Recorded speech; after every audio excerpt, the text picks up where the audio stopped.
Kluskowski.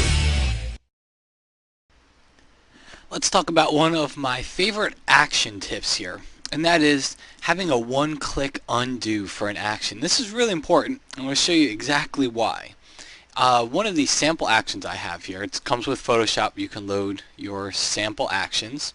One of these sample actions I have here will run a bunch of steps. You can see under wood frame, it's going to run all these steps, and I'm going to play it on this photo right here. So watch what happens.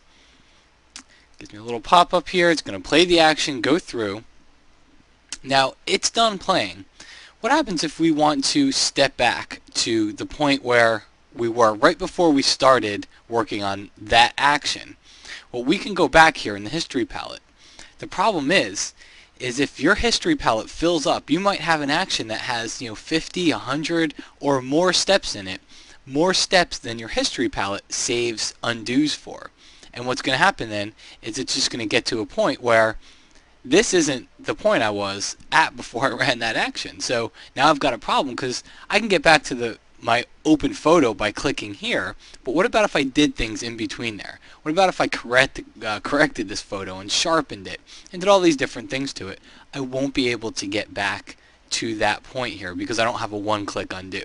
So let's show you how just to do that. Let's go back to where we were, and what you want to do is go into your actions palette, select the action that you want to edit, and just hit the record button. Alright, go to your history palette, and from the history palette pop-up menu just choose new snapshot. Click OK, and now jump back over to the actions palette, and what you're going to see here is it's going to place it all the way down at the end of the action. So we want to stop recording at this point. Now these action steps that you've seen here, they're just like layers. I can click and I can drag. I'm going to drag that point all the way up to the very first step in the action. Now what's going to happen here, let's close that photo, go open recent. Now what's going to happen here, when I run this action, it's going to run it just like it did before.